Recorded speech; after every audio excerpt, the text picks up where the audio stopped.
Okey, B lebih peka sebab skala dia kecil-kecil kan. 0, 0.2, 0.4. So kepekaan dia lebih tinggilah berbanding dengan A. A skala dia besar-besar. Dia makin kecil, skala dia makin peka alat tersebut. Okey. So next kita belajar ni pula lah. Hari tu belajar ralat sifar. So next kita akan belajar ralat ni ralat parallax pula. Okey, ralat parallax. Pernah dengar tak ralat parallax ni?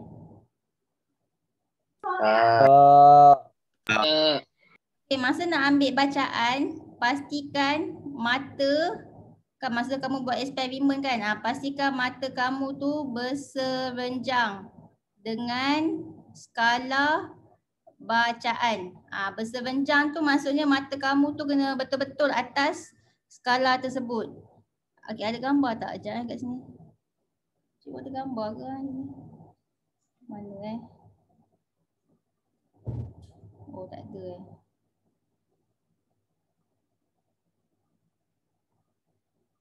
Oh. Okey, maksud mata berserenjang ni contohnya kan kalau kamu ni ada pembaris. Okey. Okey, contohnya kamu nak ambil bacaan kat sini 5. Make sure mata kamu tu betul-betul tegak ni kat sini. Ni maksudnya berserenjang. Ya. Berserenjang dengan skala bacaan ni. Jangan tengok mata kamu kat sini lah. Kalau macam ni maksudnya apa? Ni sengit nama dia. Faham? So mata kamu tu kena betul-betul berserenjang dengan skala bacaan. Okey, supaya tak berlaku apa ni? Tak berlaku ralat parallax. Faham ke? Faham Zazah. Kalau pembaris pembaris. Kalau nak baca ni emitter, okey, emitter kan. Perasan tak kalau emitter tu kamu nampak tak macam ada cermin? Pernah tak kamu guna emitter? Emitter ke? Pernah. Ada tak perasan cermin? Ada. Apa fungsi cermin ni? Cermin ni kan fungsi dia supaya bila kamu ambil bacaan tak berlaku ni, tak berlaku ralat parallax ni. Maksudnya masa kamu tengok skala ni, tengok apa dia punya jarum ni, make sure tak ada image macam dekat sini macam ni nampak ni, ni image. Kan kamu nampak dalam cermin tu macam ada image dekat sini. Apa ni? Sekejap mana cermin? Ni cermin kan. Bayang dia. Bayang dia. Tak boleh nampak ada bayang-bayang kat sini. Kalau kamu nampak ada bayang-bayang jarum pada cermin tu, maksudnya mata kamu tu tak habis berserenjang lagi dengan skala bacaan. So pastikan bila mata kamu tengok jarum penunjuk ni, tak ada bayang-bayang jarum kat sini So pastikan dia tegak macam ni lah, tak ada bayang-bayang jarum. Barulah jadi apa ni? Mata kamu tu berserenjang dengan skala bacaan. So tak berlakulah ralat parallax. Itulah cermin. Boleh? Boleh. Okay, so selagi nampak ada image, ada bayang-bayang, maksudnya tak mata kamu tak serenjang lagi lah tu. Okay. Lagi apa lagi selain daripada tu? Habis dah kot lagi pasal graf pula. Okay, bila buat graf, okay. Kat sini tak ada graf. Okay, sebelum tu kita belajar dululah ada ni jenis-jenis graf. Okay, jenis-jenis graf. Okay. Sekejap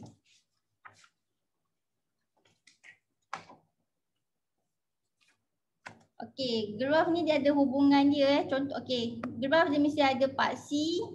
Paksi apa ya kalau menegak ni? Kita panggil paksi apa? Respon. Paksi menegak. Paksi Y. Ni paksi Y. Kalau paksi melintang kita panggil paksi apa? X. X. So bila buat eksperimen, nanti kan kamu dah kumpul data. Okay, dah kumpul data. Nanti kena buat graf pula. Okay, kena plot graf. Macam ni kan. Ni graf paksi Y ni mewakili apa? Voltan. Paksi X ni mewakili arus. So kena buat graf lah. Okay, lepas tu kena plot berdasarkan data kamu tu. So kamu pun plot kan. Contohnya kamu plot macam ni. Lepas tu dah siap plot, contohnya ada berapa bacaan. Okey, ada 4 bacaan. Okey, bila kamu dah plot, lepas tu kamu ambil pembaris dengan pensel, lepas tu kamu gariskan straight line. Tapi kamu tak boleh biar tergantung. Ni namanya graf tergantung So graf tergantung ni tak boleh, dia salah. So kamu kena sambungkan line dia. Faham tak? Sekejap cikgu. Sekejap, kenapa cikgu benda ni sekejap kamu kena sambung. Sambungkan sampai habis. Sebab graf tu kena sampai habis. Faham?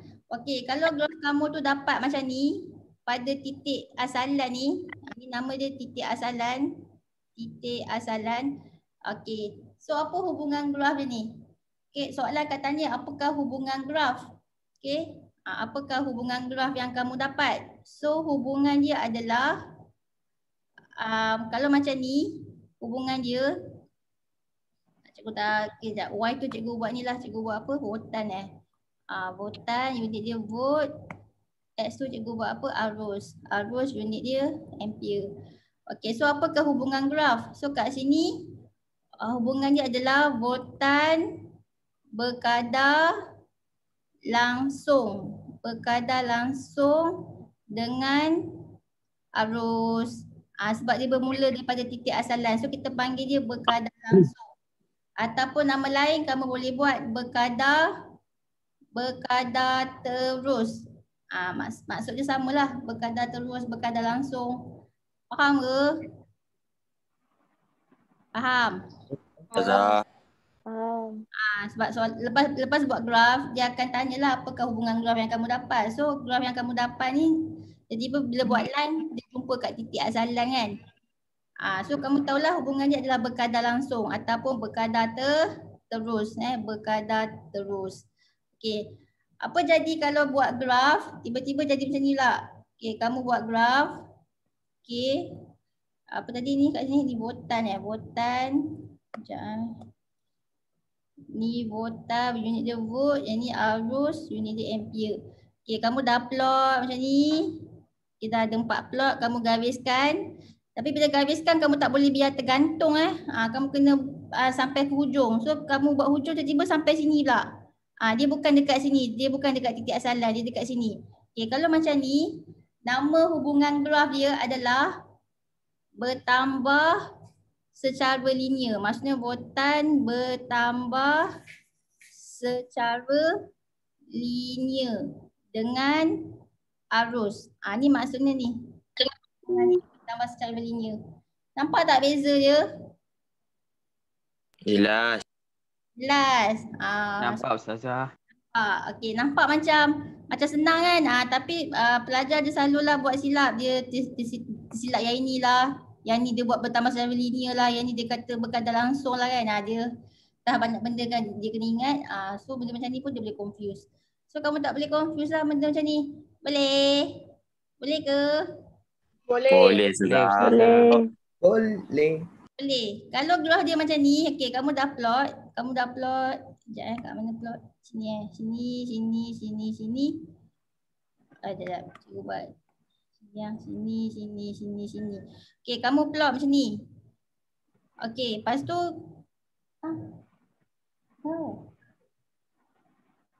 Alamak. Buat kat atas.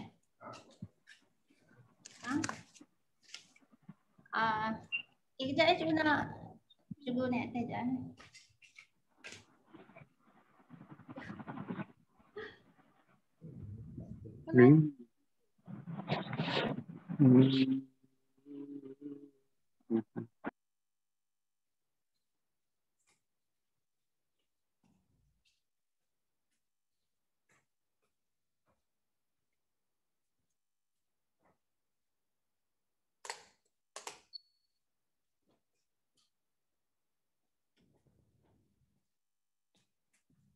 Okey, kita sambung. Okey, kalau graf dia macam ni, lepas tu kamu pun sambungkan line dia dapat macam ni. Okey, so apa hubungan graf dia? Yang ini pun kita panggil bertambah secara linear. Boleh? Sama eh. Boleh. Boleh. Boleh Sama Ustazah. tambah secara linear juga. Okey. Kejap Okey. Kenapa bertambah secara linear juga? Sebab kalau kamu buat line sampai ke bawah ni, okey, dia akan jadi macam ni kan. Dia akan sampai ke sini juga dekat paksi apa ni? Paksi yang menegak ni. Sebab tu dia bertambah secara linear. Okey. Faham ke ni? Faham ke? Ustazah. Faham Ustazah? Okey, faham. Okey, next. Okey, apa lagi selalunya. Okey, kalau kamu plot graph pula, tiba-tiba jadi macam ni pula. Dia macam ni, dia macam ni, dia macam ni, macam ni. Okey, kamu straight pakai pensel, buat line. Lepas tu graph dia tak boleh tergantung So kamu kena sampai hujung macam ni Hujung ke paksi yang menegak Okey, kalau macam ni, apakah hubungan graph dia? Okey, hubungan graph dia adalah siapa tahu? Berkurang secara linear. Ya, berkurang secara linear. So kalau graf macam ni, contohnya ni apa? Ni voltan ni arus. So kamu sebutlah hubungan graf dia voltan berkurang secara linear. Secara linear dengan arus. Macam itulah. Okey. Faham? Ustazah. Okey, faham. Okey, next. Apa lagi jenis graf. Okey, ada lagi. Okey. Contohnya kalau graf macam ni pula.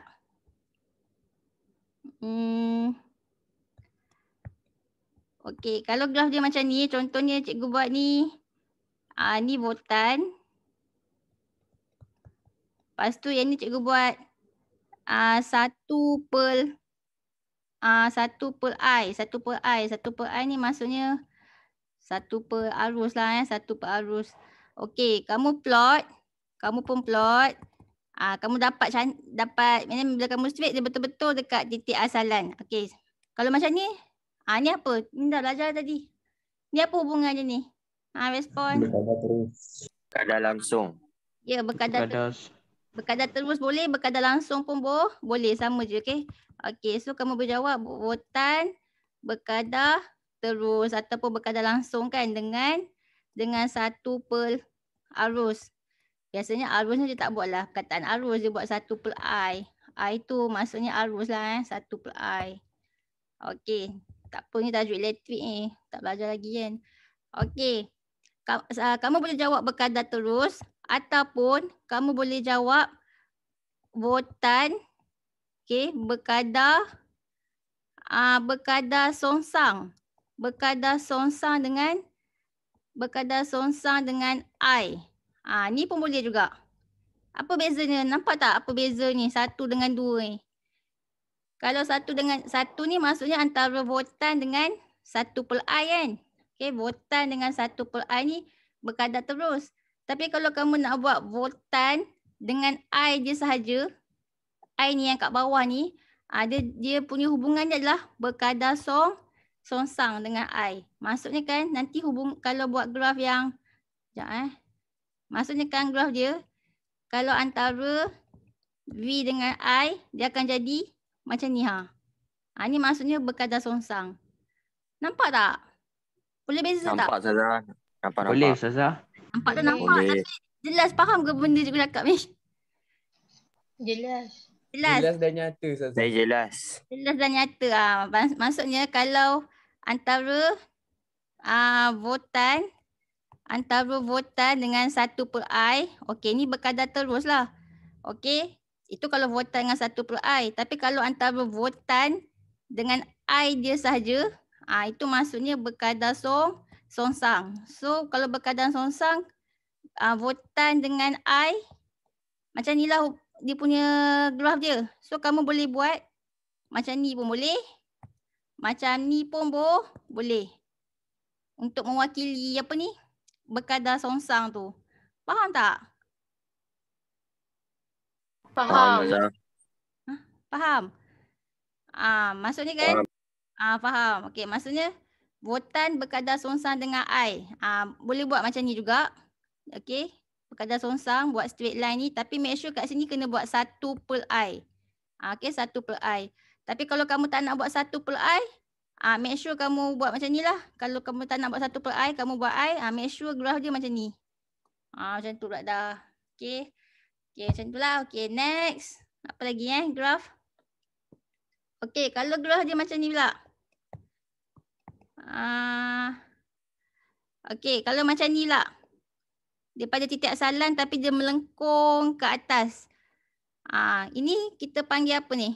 Okey, ni cikgu buat Y, ni cikgu buat X. Okey, kalau macam ni kan hubungan graf dia adalah Y bertambah dengan X. Dia tak ada perkataan linear, tak ada sebab dia tak straight. Dia melengkung. So Y bertambah dengan X saja. Okey, tak ada perkataan linear. Okey, sama juga macam ni. Kalau cikgu buat macam ni, yang ni Y, yang ni X, daripada titik asalan, dia melengkung juga. Tapi dia melengkung rupa ni pula. Dia melengkung ke atas.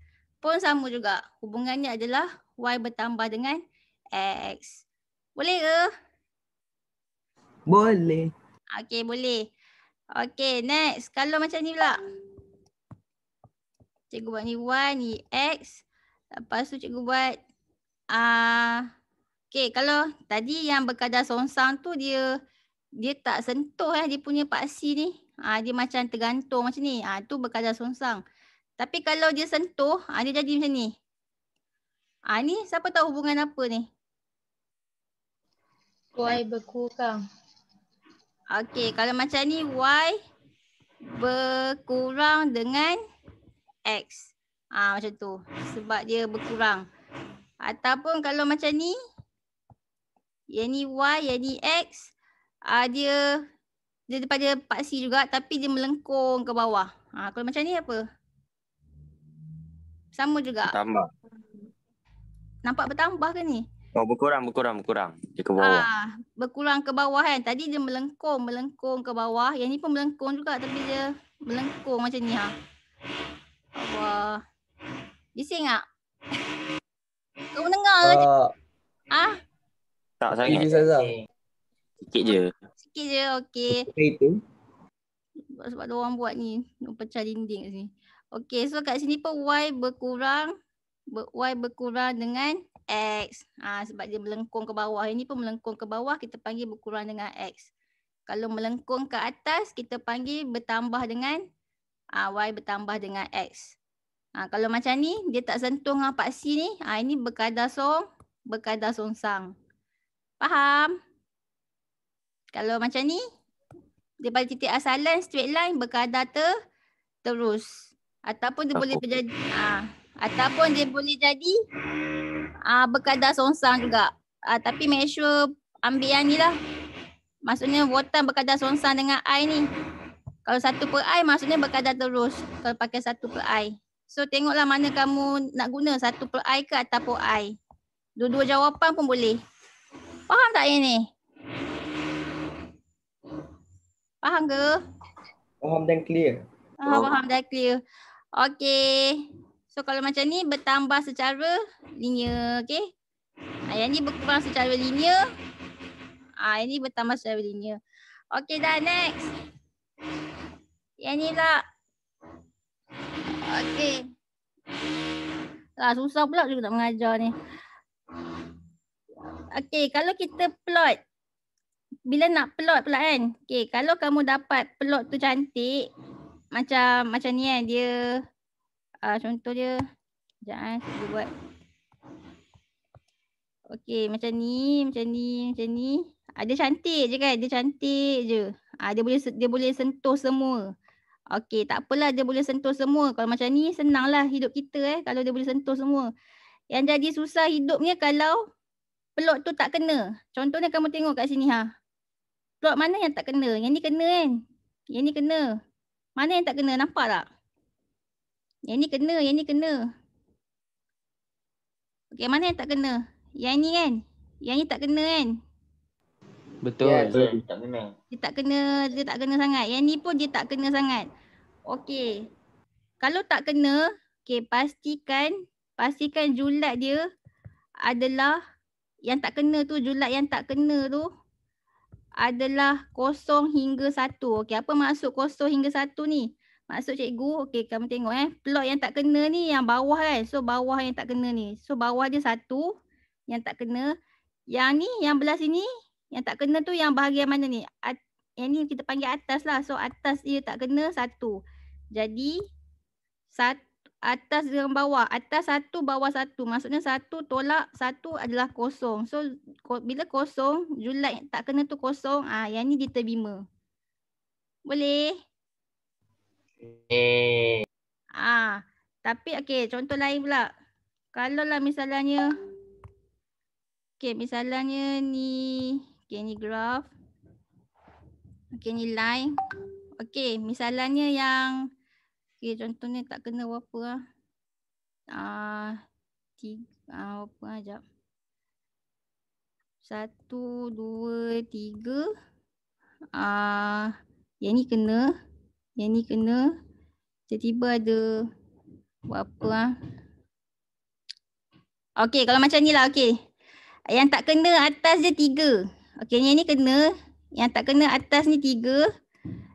Yang bawah tak ada. Yang bawah ni 0. Tak ada yang tak kena bawah ni. Okey. So julat dia macam mana ni? So julat dia atas tolak bawah. So bila julat dia atas tolak bawah, atas yang tak kena tu 3. Bawah yang tak kena tak ada kan, 0. So julat dia 3. Kalau 3, graf kamu tu tak diterima. Sebabnya graf yang diterima hanya julat dia 0 hingga 1. Faham tak ni? Faham. Faham. Sebab itulah kamu kena ada pembaris panjang. Okay, pembaris panjang supaya kamu boleh adjustkan pembaris kamu tu kepada plot tu untuk jadikan plot kamu tu julat dia adalah yang tak kena tu 0 hingga 1. So kamu kena adjust lah pembaris tu, kena pusing-pusingkan pembaris, bukanlah pusing, kena kena adjust lah pembaris tu kan, kena pandai bagi mana nak kena plot, mana yang tak kena plot supaya nanti plot kamu tu julat dia adalah 0 hingga 1 yang diterima. Okey, contoh lain. Contohnya ni graf. Kalau tak kena atas dia 2, lepas tu yang ni kena. Lepas tu yang tak kena bawah dia 1. Okey. So berapa julat ni? Cuba respon. 2 tolak 1. Ya, 2 tolak 1. So 2 tolak 1 julat. So 1 kan. So 1 ni dalam range ni. So diterimalah graf kamu ni. Dia macam tu. So dia kena pandai-pandai lah adjust pembaris panjang kamu tu. Sebab tu kena ada pembaris panjang. Faham? Boleh? Boleh ke? Boleh. Okey. Boleh. Boleh. Okey, contoh lain pula. Kalau lah yang tak kena atas ni 1. Okey, yang lain semua kena. Ni semua kena, ni semua kena. Tiba-tiba yang ni 1. Kejap. Ni dah sorry. Cikgu buat lain. Okey, kalau lah jadi macam ni. Yang tak kena atas dia 2. Yang ni kena. Lepas tu yang tak kena bawah dia 2. So berapa julat je ni? Respon. 0. 0. So kalau julat dia 0 kan, 2 tolak 2 0. So diterima. Graf kamu diterima. So graf pun dia kena pandai buat juga. Dia kena ada skill. Dia kena ada skill nak buat graf ni. Dia bukan macam main gitu-gitu je buat. Okay, dia kena tengok semua aspek. Okay, graf tak boleh buat tergantung. Macam ni tergantung ni. So tak boleh, dia kena sampai straight. Lepas tu plot yang, kalau plot tu kena semua, baguslah. Kalau dapat kena semua kan. Dapat kena semua. Contoh dia macam ni kan. Dapat kena semua. Kalau macam ni okey lah kan. Alhamdulillah lah. Tapi apa jadi kalau dia tak boleh nak kena semua? Bila dia tak boleh nak kena semua, tu yang kita ambil aspek ni Julat yang tak kena tu mesti antara 0 hingga 1.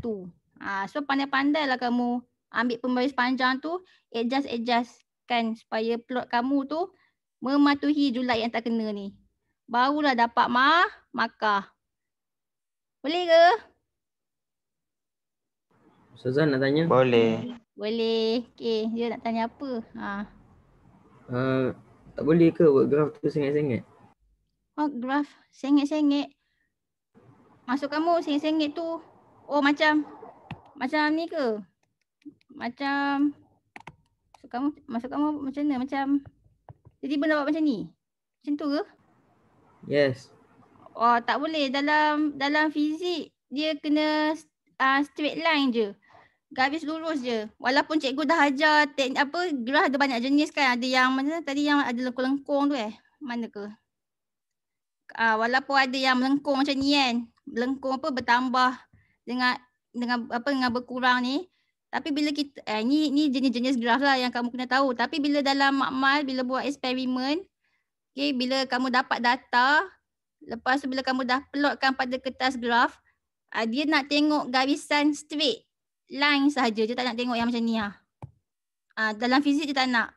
Dia nak yang straight line sahaja. Sebab apa? Kenapa dia nak straight line?